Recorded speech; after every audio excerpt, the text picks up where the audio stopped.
work Wi-Fi is worse than his home Wi-Fi. So this is why I've actually come back to, because the MPs get the good internet in Parliament, which is why I've come back home to do this seminar. Oh, not that internet direct stuff that everyone else has to use. Yeah, it's great. Okay, I think we are now live. Thank you to all our brilliant panelists who have joined us, and hello to everyone who is watching this live right now. We're obviously going to be talking about Labour's Brexit policy as well as the recent developments.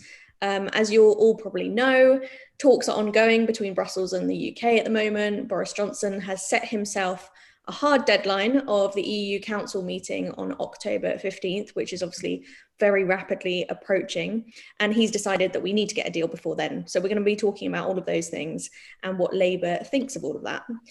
I'm going to introduce our fantastic speakers, first of all, and allow them to make opening statements. And then we're going to launch into the Q&A. And if you're watching this on YouTube live, there'll be a little embedded Slido app there, and you'll be able to ask questions and vote up questions that you think I should ask them. So first up, Rachel Reeves has been Labour MP for Leeds West since 2010. She's now Shadow Chancellor for the Duchy of Lancaster and Shadow Cabinet Office Minister, which means she is shadowing Michael Gove, and that means she's in charge of Labour's Brexit policy. So she's going to talk for about 5 minutes now on what Labour wants from Brexit. So over to you, Rachel.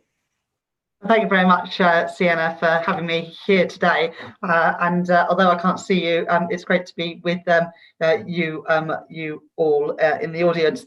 So my constituency in Leeds, Sienna, you mentioned that I've been the MP in Leeds West since 2010, voted to leave the European Union in 2016, although the city of Leeds overall voted marginally in favour of remaining. I still have a seat. I'm still the MP, but my majority has now been reduced substantially for a whole variety of reasons that any of us who have knocked on doors knows about. But one of the reasons is our position on Brexit. And so, while in the last Parliament I was one of the MPs supporting the Kyle Wilson amendment and a confirmatory vote and a people's vote, I do think that the election excuse me, of last year changed things in quite substantial ways. First of all, the Tories now have an 80-seat majority, which makes it much harder to build the parliamentary alliances that we did benefit from in the last Parliament by giving us Conservative MPs to work with, and in a way that we were able on numerous occasions to defeat the government and to stop them taking forward their plans, often their damaging plans for the country. But also, as well as the parliamentary arithmetic, the truth is the government now have a very clear mandate to deliver the oven-ready deal that they promised us in the election last year. And that, of course, also changes the dynamics and the debate. Whereas things were much less clear after the 2017 election, we're not in that position anymore. And so I was appointed by Keir in April this year, by which point we had already left the European Union. So my time in this role has all been during the negotiation periods. And our priority in the Labour Party has been pushing on the government to deliver on the deal that they promised the British people. And you'll remember from the election last year that deal was going to preserve workers' rights and a whole host of other rights, as well as protect jobs. Well, the oven-ready deal hasn't exactly turned out like it was supposed to, and many of us worry that whether the government even remembered to turn the oven on. But we are where we are now, and we are now looking down the barrel of leaving without a deal at the end of this year, which would have disastrous consequences, not least for our economy and particularly for manufacturing jobs, particularly in those parts of the country that turned to the Conservatives in the elections last year, but also for our security arrangements, our global cooperation in things like fighting pandemics, but also fighting tax avoidance and tax exploitation. So leaving without a deal would be the very worst thing that could happen now. So we've been pushing the government on delivering a deal. But also that's not the summit of our ambitions. just any old deal is not the deal that a Labour government and the Labour Party would be striving for now. We want a deal that protects jobs and investment into our country, that protects workers' rights, environmental rights, animal welfare standards and consumer rights, and also preserves peace in Northern Ireland. So if the government were to secure a deal and we were to leave with that deal at the end of the year, it would only be a building block for what Labour would seek to achieve in government, building on what is likely to be a very thin, a very slim deal, and building on it based on our values. And I hope that we'll be in a position in 4 years' time to be able to do just that, and to ensure that our ongoing relationship with the European Union is one built on our shared values, but also on our national interest to protect jobs and investment, to protect those hard-won rights that those of us in the Labour Party and the Labour movement have fought so hard for, and also in preserving that hard-won peace and stability in Northern Ireland as well. So if there is a deal, it is only a building block deal, and a building block for a closer relationship under a Labour government in the future. I've probably spoken for more than my 5 minutes, Sienna, but you've been very indulgent. I look forward to taking questions as well in a bit. That's great, thank you. It was 6 minutes, so don't worry about that. So next we have Stephen Bush. He's a political commentator. He has a column for The Eye, and above all, he is the political editor of the New Statesman. So he's going to respond to some of the things that Rachel was talking about there, and just set out some of his thoughts on Labour's Brexit policy. Yeah, thank you very much for having me. I think, yeah, it's a really interesting kind of, yeah, I think, yeah, the sort of, the strange position the Labour Party finds itself in is that, while I think Rachel's correct, of course, to say that no deal would be a disaster for the United Kingdom, a disaster for lots of reasons, it's of course not an end state. And in some ways, I suspect when I speak to lots of people in the Labour Party, and I think this felt even more clear during the leadership election, then lots of people in the Labour Party sort of almost felt that like Boris Johnson would take care of this question for them, and there would be a Brexit deal, and then at the next election, the Labour Party would be able to fight an election on issues it is more comfortable and then its electoral coalition is united on, like the economy or the NHS or any other issue you sort of care to name. I think kind of the sort of the big difficulty for the Labour Party, right, is what happens if, and I think it feels, I imagine I'd be intrigued to know what Anand makes of this, but I think it's likely that we will not have a deal by the end of the year, because although when you speak to Conservative MPs, they're kind of very upbeat about it. The reality is while the internal market bill remains on the books, while the Conservative government has made such a virtue of these issues, which is very hard to U-turn on in a way which is easily finessable and ignorable, I think it's hard to see how the gap between the principles, even though it's a lot smaller than it was in the first phase, will be bridged, not least because there isn't all that much difference between the type of trade deal that the United Kingdom is currently seeking and a no deal, other than the fact that all of the disruption happens up front. I think the kind of question the Labour Party needs to ask itself is whether or not it wants to be a party of close alignment going forward, or if it broadly thinks that by the end of this parliament, the damage of that disruption will have been done, and then it would prefer to have a set of economic policies designed around us kind of floating in the mid-Atlantic, as it were, neither tethered to the EU as a trade bloc or to the United States or to China, but as a kind of more free-floating sort of free trading nation.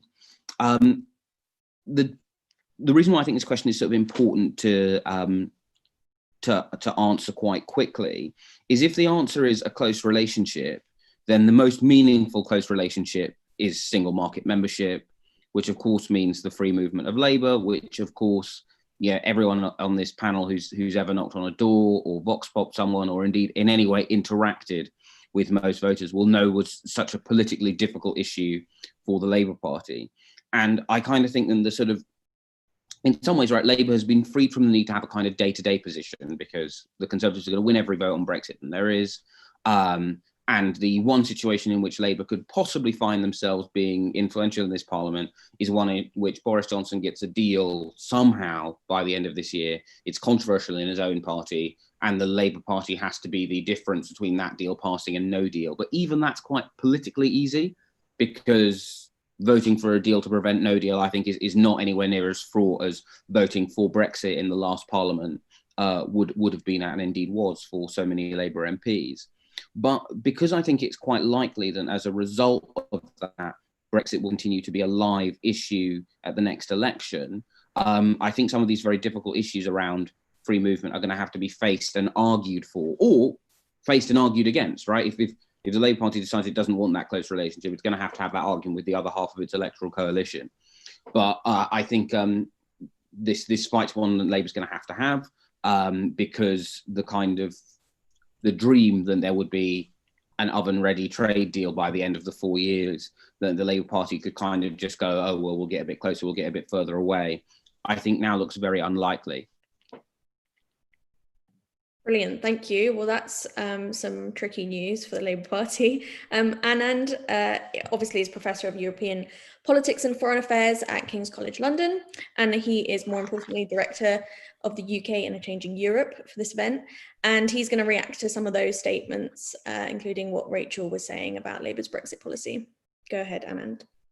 Okay, I probably lean slightly towards there being a deal a little bit more than Stephen does, if only because, actually, I mean, it's one of the things we should talk about. It becomes, I think, far harder for the Labour Party to launch a viable attack on the Prime Minister, even if he gets what promises to be a very, very thin trade deal. I think should he come away with nothing, it's relatively easy for the Labour front bench to expand their critique of his lack of competence to include Brexit as well.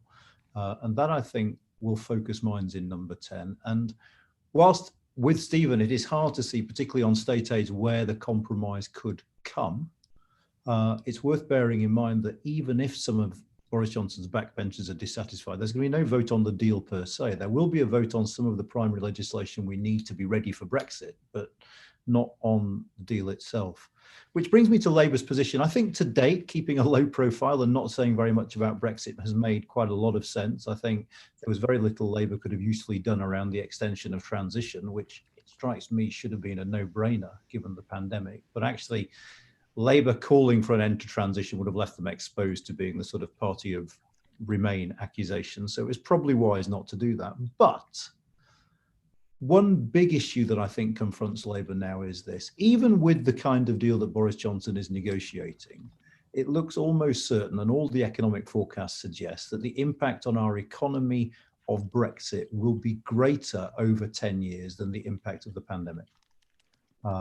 Because most economists expect, even if not a V-shaped recovery, then a pretty significant recovery from the impact of lockdown once we're out of it, whereas the Brexit effect will keep rumbling on. And LSE have done some interesting modelling on this that show even with a deal, the Brexit impact is greater. And I suppose one question now for Labour is whether you at least try to lay the groundwork for a strategy that says unemployment is higher than it otherwise would have been because of the nature of Brexit, and lay the groundwork for that argument in the run-up to the next election. It seems to me that by placing so much emphasis on the fact the Prime Minister needs to get a deal, there's really not enough focus on the fact of what a good deal would look like.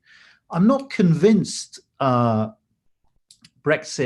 per se and relations with the European Union will be that much of a significant issue at the next election. We'll wait and see. I suspect if they get a deal, this government will just stop talking about Brexit and quite possibly stop negotiating with the European Union. And so a lot of the impacts that Rachel talked about, the inability to cooperate between our police forces, for instance, will be a function of a deal as much as a function of no deal. But I would caution against, in electoral terms, coming out too strongly in favour of free movement. And it's worth looking out for the British Social Attitude Survey, which comes out on Thursday, has got some interesting data on this, which I'm not allowed to talk about. But I think it indicates that, you know, across Leave and Remain, it might not be the wisest electoral strategy to argue loudly for a return to free movement, which of course then means that the single market is gone.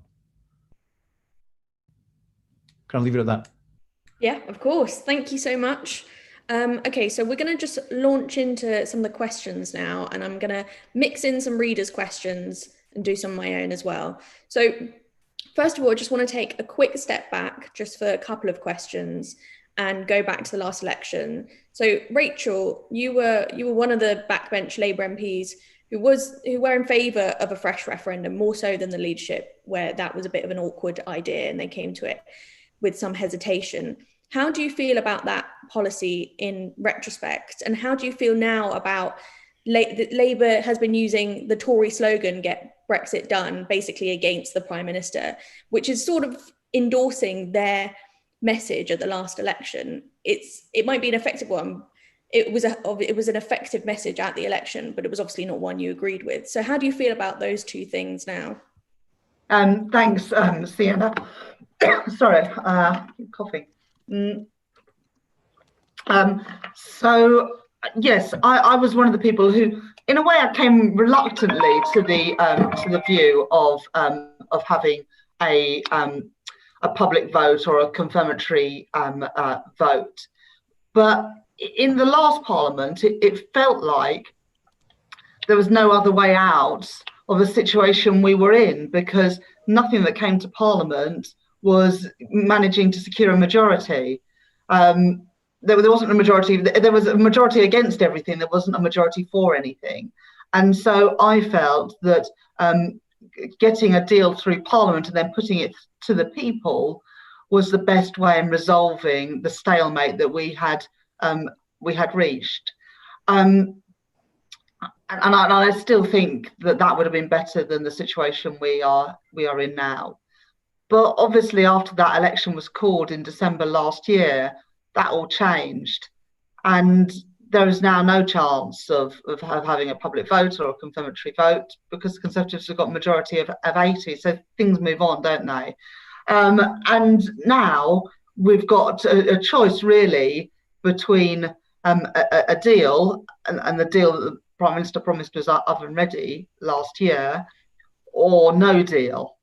And the consequences of leaving without a deal at the end of this year, or ending the transition period with no deal, would be absolutely disastrous for, and I've been in the last few weeks to the proposed lorry park in Kent, in Ashford. Last Friday, I was up in Hull at the port there and talking to businesses. Not having a deal would be disastrous for jobs in our country, particularly in those parts of the country that need jobs the most right now. Having no deal whilst we're also going through a pandemic like this would be a catastrophe, and not just for the economy. And I'd talk probably more about the economy than other things, given my sort of background working as an economist, but in other areas like sharing data to fight organised crime and terrorism, preserving peace in Northern Ireland. All of those things require having a deal.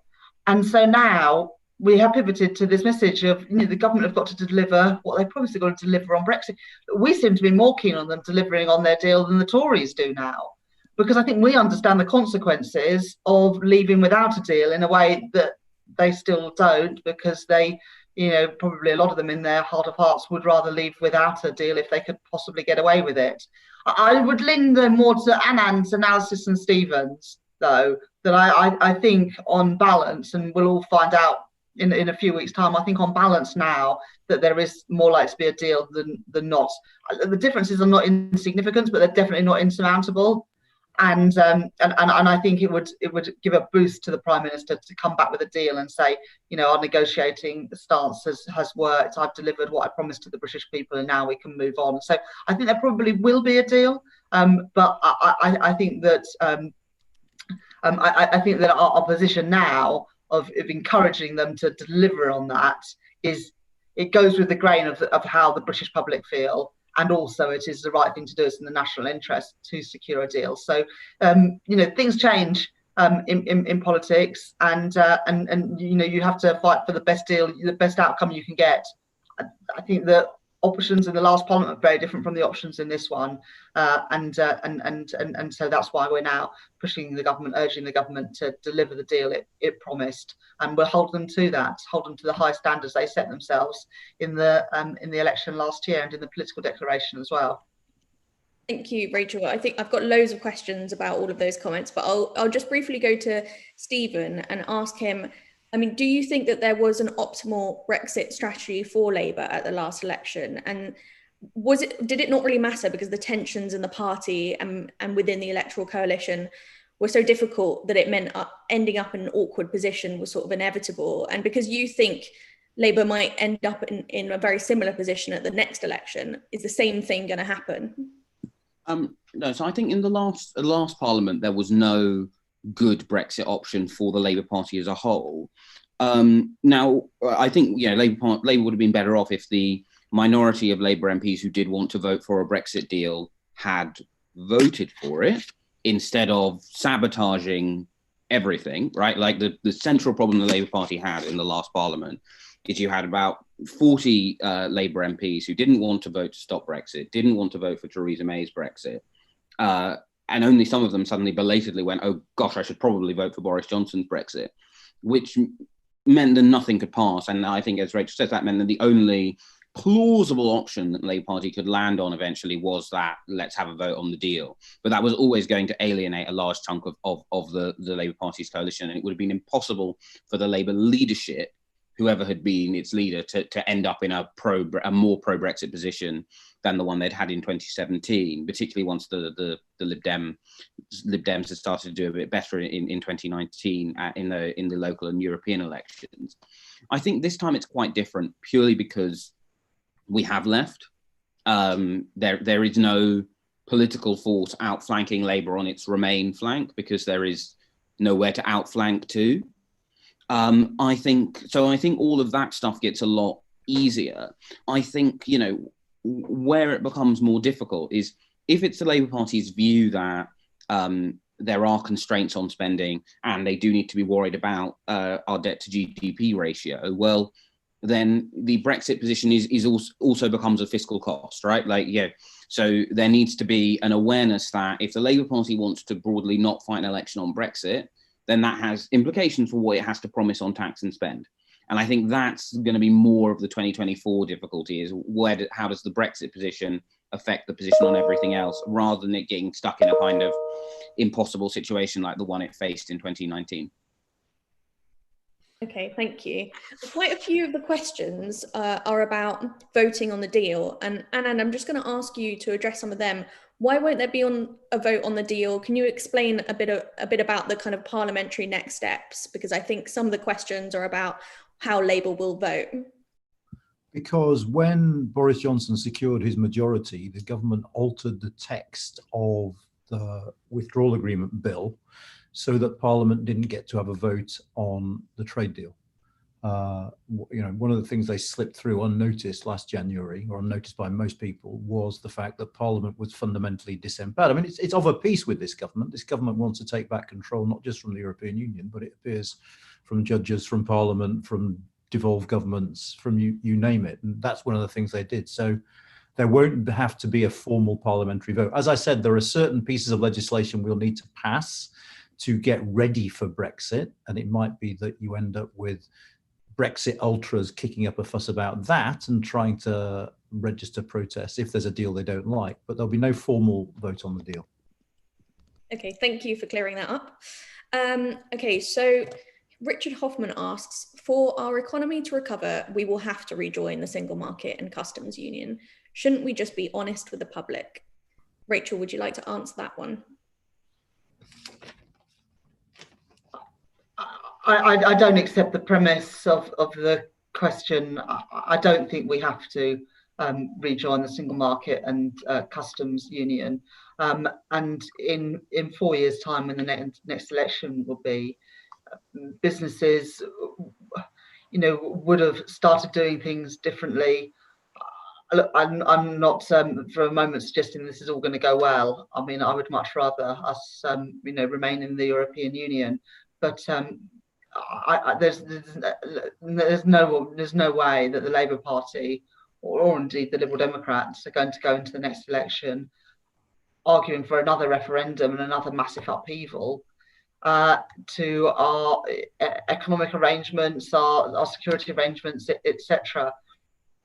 As I said in my opening statement, we will, if there is a deal, and for the reasons I gave earlier, I think that is the most likely one, some sort of slim, thin deal, whatever you want to call it, that those are building blocks from which to start from. And we can have much closer cooperation than what the Conservatives want to achieve through these negotiations. But that can be short of being in a formal customs union and single market. I just think that, you know, further upheaval would not be good for anybody, and it's not a good electoral strategy as well.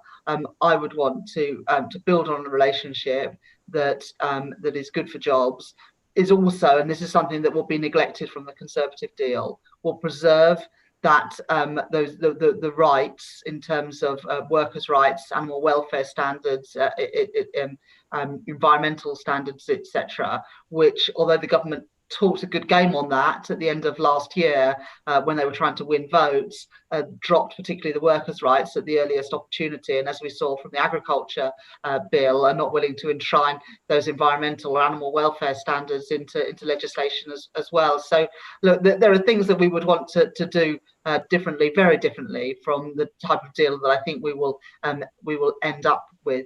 But I think economically and politically, it would be a mistake to argue to go back into the single market and customs union. Okay, thank you. That's clear. Stephen, I'm going to ask you about some of the stuff you mentioned in your opening statement. So the government says it wants a Canada-style relationship, right? And I mean, first of all, what do you think the chances are that it's going to get it? You're obviously less optimistic about that than the others, but also, will it actually make much of a difference, considering that compared to no deal, considering that it does, obviously the deal they're trying to get involve an awful lot of friction, and considering how hard businesses are being hit by coronavirus? Do you want to just expand on those points? Yeah, so in terms of because essentially what the government basically wants both a kind of Canada level of market access, but also crucially a Canada level of regulatory alignment, autonomy, which it is not going to get, because essentially the EU's argument is, well, look, Canada is a billion gajillion miles away. I exaggerate slightly, but you know, is a long way away. The United Kingdom is right on our doorstep. Therefore, you can't have this level of market access and that level of alignment. Now, yeah, it is of course possible that Boris Johnson will use the theatre of the deadline to do what they did last time, where they went, oh, woogity woogity, we've been forced into this. Oh, by the way, we put a border in the Irish Sea, and Tory MPs kind of accepted it. I just think it's unlikely because, one, because the issues that they divide on are so substantial, but also just because Conservative MPs are so annoyed anyway about everything, really, you know, about the lockdown, about COVID, about, you know, you name it, the average Tory MP is grumpy about it, right? So like, I therefore just think it's unlikely that they'll be able to do a kind of like, kind of sort of magic trick. I think in terms of what that means for what, but that does mean a very thin deal. Sorry, I've forgotten what the second part of your question was. Sorry, basically just, I mean, compared to no deal, how different is it? And how does that, the fact that a deal, their version of a deal, and no deal are actually quite similar, apart from the upfront disruption, as you were talking about. And what does that mean for Labour's stance at the moment, what it's saying? Because it's saying get that deal, but you're saying those two things aren't actually that different. Yeah, I mean, so in terms of what it means for Labour's stance, I think in terms of the sort of political tactics of the next however many months, saying get a deal rather than no deal is a huge difference. Actually, also in terms of people's lived experiences, right? Because although in the end, right, a no deal or a Canada style deal means a lot of businesses will close or have to change in a very painful way, the crucial difference is that all of that disruption happening up front, when loads of businesses have taken on huge costs to deal with the pandemic, or they've switched to distance working, just makes all of that much, much worse.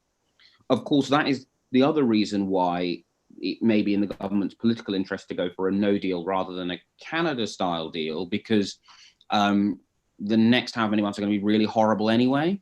So, maybe, and I think there is a view there is definitely a view of some at the top of the Conservative Party then you're better off having all of the disruption up front. So the disruption of the end of the furlough, the disruption of the pandemic, and the disruption of a no deal Brexit, rather than this kind of slow 3-year period of businesses closing because of the deal. Now, I suspect actually from a Labour Party perspective, right, actually that long, slow, it's basically the difference between the two deals is the difference between your tyre getting a puncture when you're going at 70 miles an hour and your tyre getting a puncture when it's in the garage, right? Now, the difference is actually from a Labour Party perspective, right, no one on the front bench is going to sit there going, the economy is going badly because of an EU deal. They're going to go, it's because the government is incompetent. And I think in terms of the electoral project than Labour has, that makes perfect sense. But I think it does come back to the kind of the question we had a moment ago of, if you think the Labour Party is better off in the single market, then at some point you've got to you've got to make that argument, or you've got to accept that has an implication for how radical you can be from an economic perspective. I think from the customs union, there are loads of functioning economies on the continent which aren't in it. Norway's not in it. I think there's actually a pretty good argument to be made, and we'll do just fine outside of the customs union. But yeah, it makes the politics of the next 4 years for Labour a lot easier, I think, if there is a deal. But it does, like, these challenges are all Annalise Dodds' problem in 2025 if Labour wins. Sienna, can I just add a couple of things? Yeah, go ahead. Firstly, it's not the case that the government wants a Canada deal. The government says it wants a Canada deal, but they're asking for something significantly more than Canada. Canada, amazingly enough, wasn't that fussed about road haulage when they negotiated with the European Union. Okay, they weren't worried about licenses for trucks because not many trucks drive from Canada. Canada wasn't that bothered about mutual recognition of qualifications. The government is actually asking for considerably more than a Canada deal, whatever they might be saying publicly. The second thing I'd say is, let's just accept the fact that the majority of the medium-term economic impact of Brexit comes from leaving the single market. It's what all economic organizations have shown. It's what those leaked government forecasts in the days that government used to do forecasts about this kind of thing showed. It's non-tariff barriers. And even manufacturers, even the car manufacturers, even the aerospace companies, the pharmaceutical companies will take a tremendous hit from a deal that means no tariff for goods, because their stuff's going to have to be certified both here and in the European Union, because they're still going to have to fill out a declaration. They're going to have to meet EU standards to trade with the EU from here. That is what will have we can argue about whether or not politically it makes sense to talk about the single market, but I don't think we can realistically argue about the economic impact of leaving the single market, which will be the most profound part of this Brexit cost. Anand, do you also want to address, how do you think that coronavirus should shape or change Labour's Brexit position, if you think it should?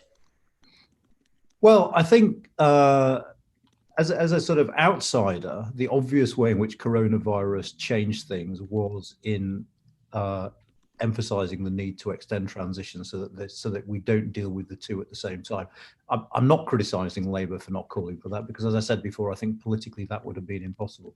But I would caution against those who think that the impact of a no-deal Brexit can somehow be hidden under the impact of corona, because the impact of a no-deal Brexit will be different. So just take one area where actually supply chains have proven remarkably resilient. It never ceases to amaze me that if you walk into a supermarket now, you can buy exactly the same stuff as you could before COVID, more or less the same prices, because the food supply chain has kept on working very, very well indeed.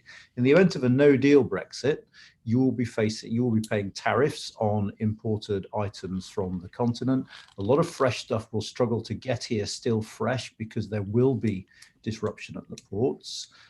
So you will see the potential for shortages and the potential for price rises. Even with a deal, I think the point about backlogs at the port and a potential to struggle with fresh products might be the case, though it's slightly less likely than with no deal. Thank you. Okay, so Rachel, I've seen you're taking notes there, so you probably want to respond to some of the things that they've been saying. But also, I wanted to pick up on that point that Anand was mentioning there, which is obviously to avoid backlogs and traffic jams. The government has planned to stop lorries entering Kent unless they have this required paperwork. I think Stephen is quite a fan of that policy, actually. He's defended it. What does Labour think of it? And what have you learned from going around, because you've been doing visits, haven't you? What have you learned about that, and what's your view of that idea? I get the most glamorous visits in the shadow cabinet, because I get to go to 29 lorry parks over the next few weeks, 2 down, 27 to go. And I went to the one in Ashford, which is quite a long way from Dover. And the idea, the government's idea, is that they're not lorry parks; they're places where things can be verified, and then you can then roll straight on to the port at Dover.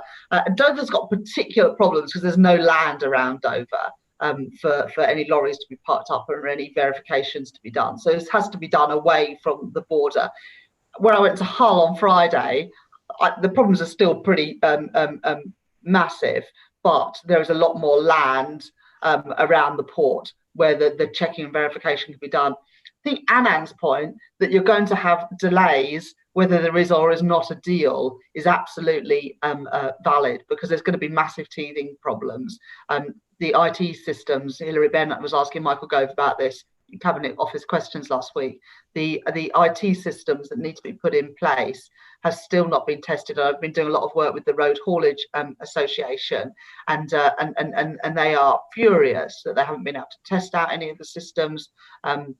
Its customs agents, etc., are not yet in place. And so even if there is a deal, I think there are going to be significant delays at the port.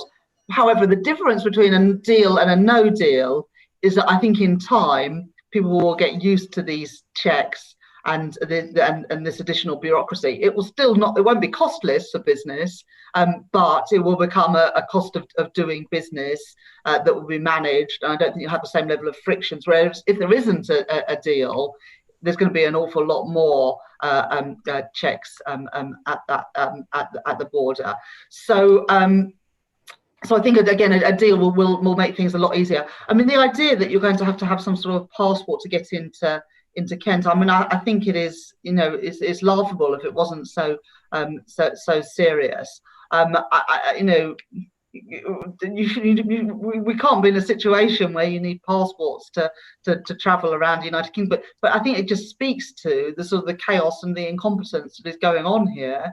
That here we are, 4 years and 3 prime ministers since we voted to leave the European Union, that we're still not in a position where we have properly thought through and have processes in place. This is a government who is now populated with people who wanted Brexit from long before we had a referendum, and yet they haven't done the serious thinking to make it work. Look, I think whatever sort of Brexit we're going to have is going to have costs to the economy and costs for us as a country. But these are the people who wanted Brexit to happen. It's their responsibility to make it work. And the fact now we're talking about 29 lorry parks and passports to get in and out of or into Kent, I think it's just really shambolic, to be honest. Stephen, I'm going to offer you a right of reply because I accused you of liking that policy idea. Do you want the right of reply? Yeah, so actually, I mean, I think like the thing about that policy, and you've got to understand, right, is that if you want to leave the customs union and the regulatory orbit of the European Union, I mean, neither of which I would leave the customs union. If you've left, you might as well be outside of the customs union. But if you're going to leave the regulatory orbit of the European Union, you're going to have border checks somewhere. And our port infrastructure is not built for, and indeed geographically, we're not really built to have modern customs checks in any of those ports, which means you do end up with weird internal border checks miles away from the actual border. Of course, and this is one of the really important things that Labour needs to get slightly better at nailing, is that the reason why we are having to do all of this like in a panic during a pandemic is because the government opted not to seek the extension that it had a legal right to do so. It chose to put its own weird ideological preoccupations ahead of fighting a novel health crisis, right? You know, like we have left. We'd left on the 31st of January. Vote Leave have won. And it's an act of monumental selfishness that we are going through all of this now. And I think then that monumental selfishness needs to be explained and exposed, because I think even regardless of how you feel about the Remain Leave question, I think everyone broadly understands that there's lots of things all of us would have liked to do this year that we haven't managed to do.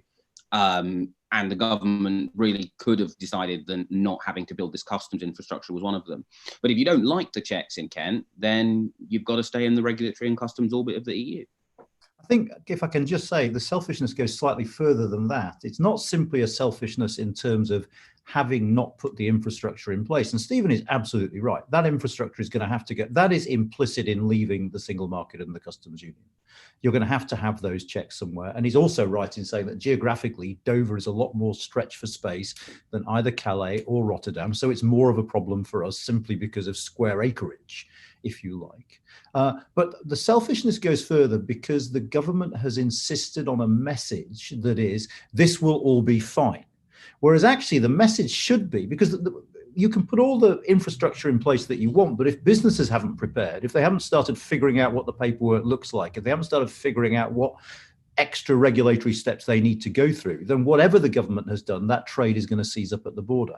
But to do that, you need a government message that is, with or without a deal, this is going to be a nightmare. You need to start preparing yourself for it. But of course, for the government, there were good political reasons why saying, even if we negotiate a deal, it's going to be a hell of a lot harder for you to trade, isn't politically the best thing to be saying, but it would be the honest thing to be saying, and the only way you could get people to prepare the way they should be. Thank you. Rachel, I'm going to ask you about, basically, some people have been saying Labour's strategy of staying broadly quiet on the government's plans on Brexit and even on the internal market bill, the law breaking stuff, because it considered all that to be kind of a distraction from COVID, because they're trying to, there's all these massive COVID failures, and actually they wanted to be talking about Brexit and law breaking and stuff like that. So that made sense. But is there a chance that that actually has encouraged Johnson to go for no deal, go for more extreme moves on Brexit, because the Tories need to go somewhere that Labour simply can't follow? It's like a sort of game of daring Labour. I think that the approach to be focusing on COVID has been absolutely the right approach. And if we'd have been, banging on about Brexit for the last 6 months whilst the country was going through a pandemic, I think people would think that our priorities were all wrong. And so, our focus has been the country's focus, which has been tackling the coronavirus pandemic. I don't think it's right to say that we've been, silent on issues of Brexit, most of all on the internal markets bill, where, I think Ed Miliband's opening speech and hopefully my closing speech in a slightly less eye-catching way were holding the government to account and showing the dangerous actions of this government and the repercussions that will have, not just in terms of our European negotiations, but also our ability to do trade deals or any other type of deals or negotiations, whether it be on climate change or fighting terrorism, etc. If we can't be trusted to keep our word and honour the treaties that we have signed. So I don't think we've been quiet. It's also been, it has been harder to get time in Parliament to focus on issues. So in the previous Parliament, after every round of negotiations with the European Union, Theresa May would come back to Parliament and make a statement. Boris Johnson hasn't made statements on Brexit and the negotiations for a trade deal. Michael Gove has hardly made any either. The only times that we have got Michael Gove to the Commons is when we've put down urgent questions. And we've done that on a number of occasions. We put one down this week, but it wasn't granted. So, we've been trying to get Michael Gove to the Commons at every Cabinet Office questions. This week, I asked 2 questions. Last week, I asked 2 questions. Paul Blomfield, Shadow Brexit Minister, asked a question on it. So we're using all the opportunities that we have at our disposal to be holding the government to account and to challenge them. But look, nobody thought that this year, I think Stephen's point, all of us have had things we wanted to do this year that we haven't been able to do. One would have thought at the at the end of last year that Brexit would be the dominant issue of this year, as it has been for the last 3 years. That all that changed in February and March of this year. And of course, our focus and our priorities had to change with that as well. But we've been doing our best to hold the government to account on this hugely important issue, and we'll continue to do so.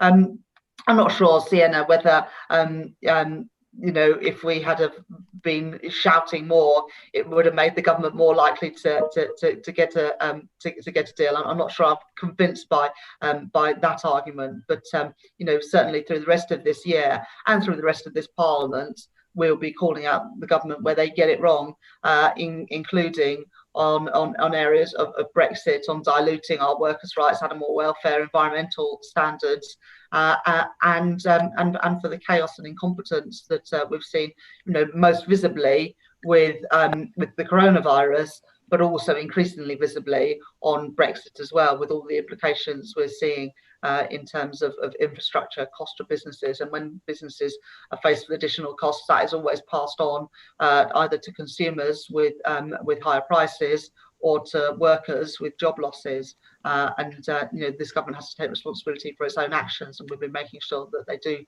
they are held accountable for the actions and decisions that they've made.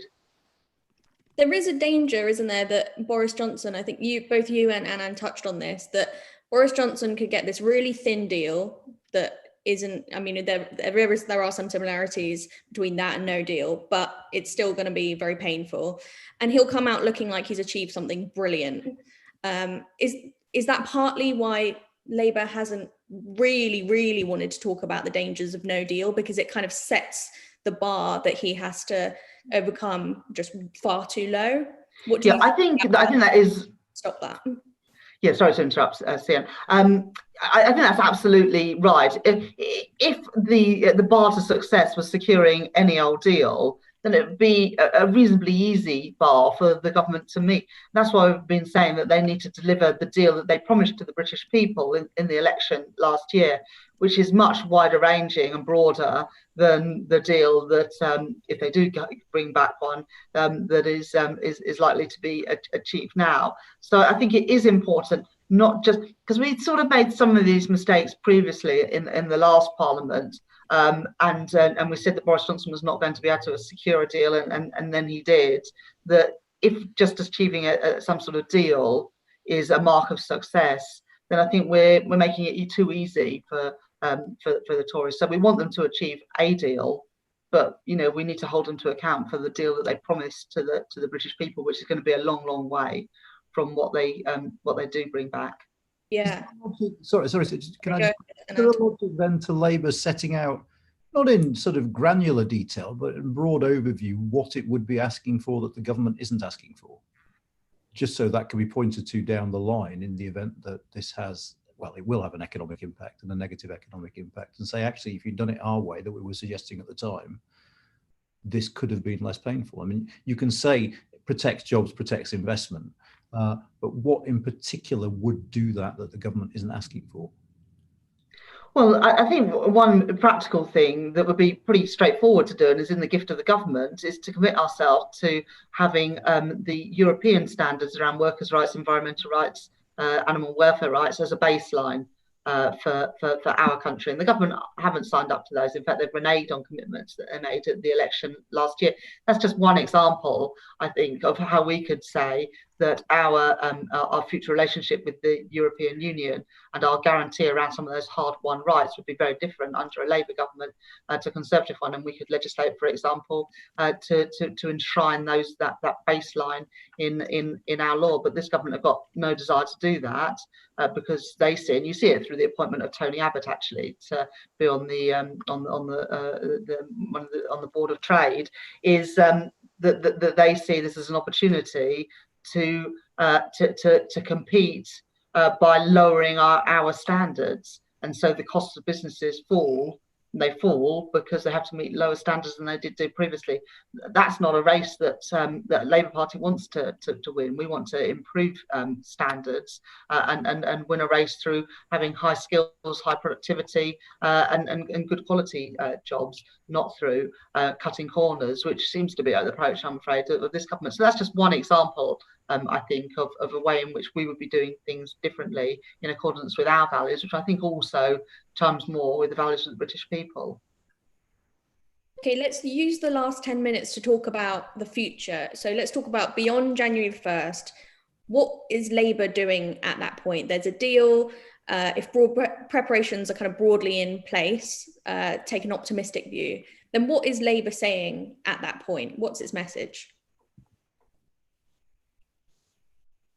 That's me. Yeah, sorry. No, that's fine. So I think that if we get into next year and there is a deal, then I think we need to be keeping a very close eye on what's happening in terms of jobs, what's happening in terms of deals with other countries, because I think that's also an important element to this, and that's why the government don't want to sign up. As my answer to the last question, Anand's point, that's why the government don't want to sign up to these different rights and standards, because they see it as an impediment to getting deals with other countries. So we need to watch out for those deals.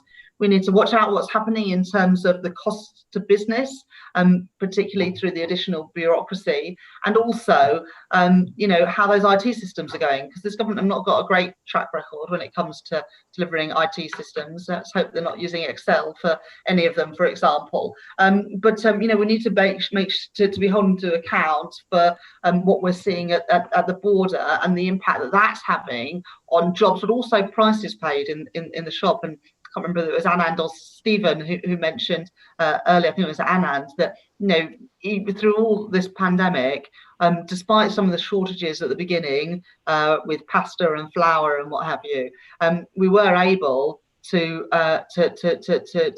keep our supermarkets pretty well stocked, and for us not to face shortages in essentials. But will that be the case as we get into January next year if we have delays at the border? And as both Anand and Stephen have both eloquently put it as well, that we'll be doing all of this when the pandemic is still going to be rife in our communities and in Europe as well. And so the risks of getting goods to market and medicines to people, could be quite severe. So we need to be keeping an eye on all of these things and holding government to account against the promises that they made. It'll be just over a year ago at that point. And I think we're well placed to do that, because I think we've got a good eye on the detail. We're following negotiations, but also the developments in terms of IT and infrastructure here closely. Got good relationship with business and trade unions, who are obviously very concerned about what's happening, and so we'll be holding government to account on whatever happens.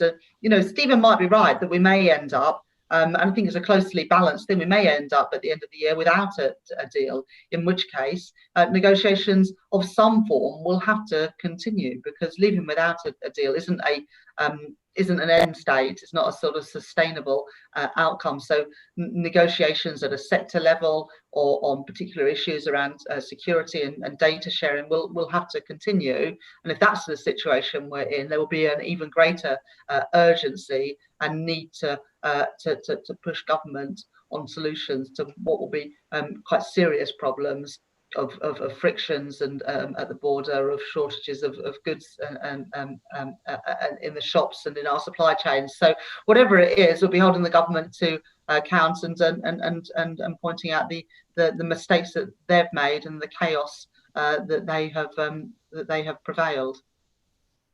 Stephen, what do you think is likely, and what do you think would be useful for Labour to start talking about once we're beyond that point, in terms of the kind of the UK's relationship with the EU in future?